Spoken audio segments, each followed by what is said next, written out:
Woo!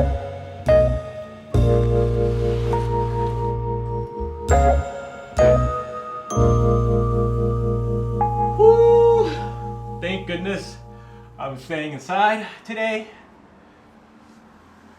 It's way too cold out there. Can you see my breath?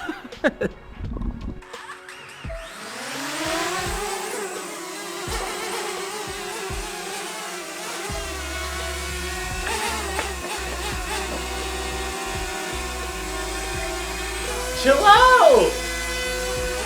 Jeez. This is my everyday carry for 2024. Let's jump right into it. Now, if you don't know what an everyday carry is, or EDC, it's essentially what you carry on your everyday basis. So I'm gonna break down what I carry, and this video was inspired by JHAWK. He's been showing me love on the channel lately, so I'll leave his channel down below so you guys can check it out. It's pretty cool when a big YouTuber looks at your videos and comments. It's very motivating. Let me clear off this desk. All right, so first on the list is this book. This is The Creative Act by Rick Rubin. So far, it is so good. I've grabbed so much inspiration from this book. I'm halfway done. I've cried, I've felt enlightened, and I just grabbed so much knowledge coming from this book. If you're creative, definitely give this a read. You'll be hooked. I've actually reread chapters, and yeah, I can't wait to finish it. Okay, so number 2 on my list are my watches. I'm not gonna show you every single one. I'll save that for another video because I have quite a bit, but I'll show you my top 3 favorite ones as I rotate throughout the week. Now, I really just wanna emphasize that these watches are not expensive at all. They range from $15 all the way to like $250, so they're affordable.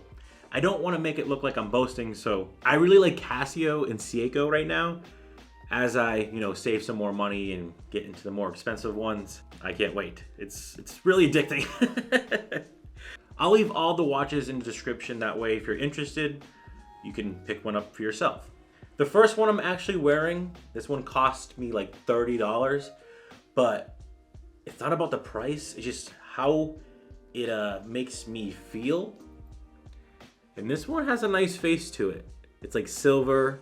It has a nice black clock. It's analog, and this rubber wristband is perfect. Has a nice width, and it fits my wrist so snug. It doesn't move around. The holes are cut perfect. I absolutely love this watch. It looks classy, it's clean, and that's all that matters. Makes me feel nice. I feel like watches have a nice little story to them. This one doesn't really have a story yet, but the second one I have, this one was like dirt cheap. This was like $15 at Walmart. This was my first watch ever, but has a background to it. This is a little Casio sport watch. Like I said, I'll leave it down below. Now, you might think, why is it all beat up and yellow? Well, I got this watch, it was black. I went to New York, and I got really inspired by this artwork, and it was yellow and black. So I decided when I got home, I decided to paint it yellow and kind of bang it up a little bit to give it that worn out look. And it's one of my favorite pieces because 1, I love New York, and 2, as bad as it looks, it just has this worn down look, and I love that. It just has some character and story to it. So when people ask me, like, why is your watch all beat up? I'll give them that story. Gotta love graffiti in New York. Some of the best artworks over there. Now, this one that I'm gonna pick up for you right now, this is not a Casio or Seiko. This is an anniversary gift I got for my 8th anniversary with my girlfriend and I. And this is called a Pagani design.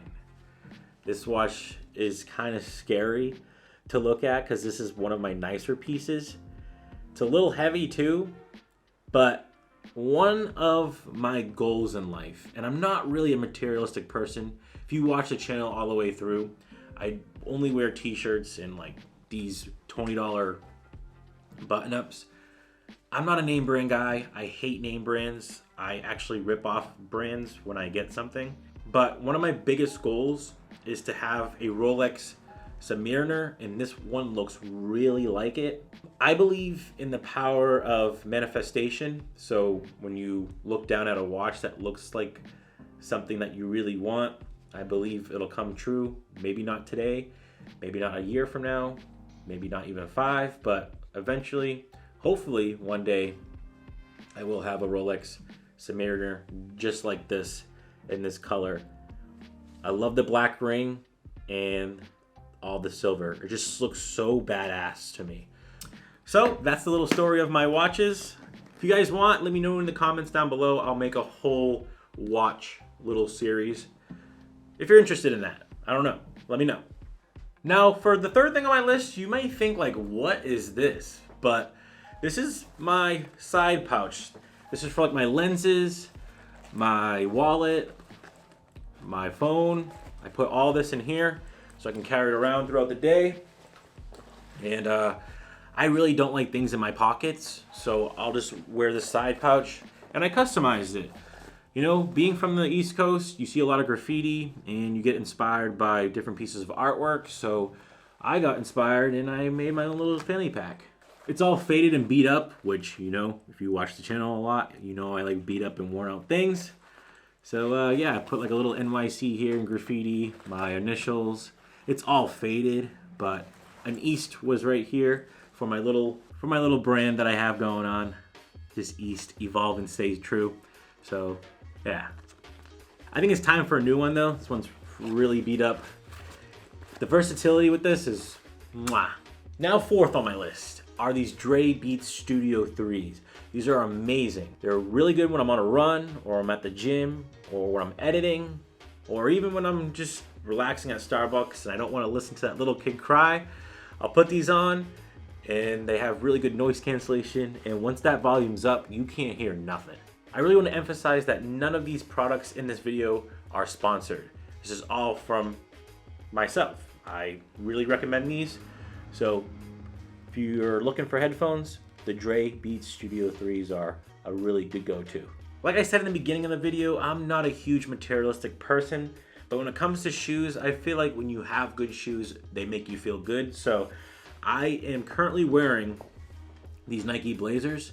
They're high tops and they're a pain to put on, but once you do, I feel like these can match with anything. They're really comfortable and they have the skate vibe look that I'm going for. I have a past in skateboarding and I still do.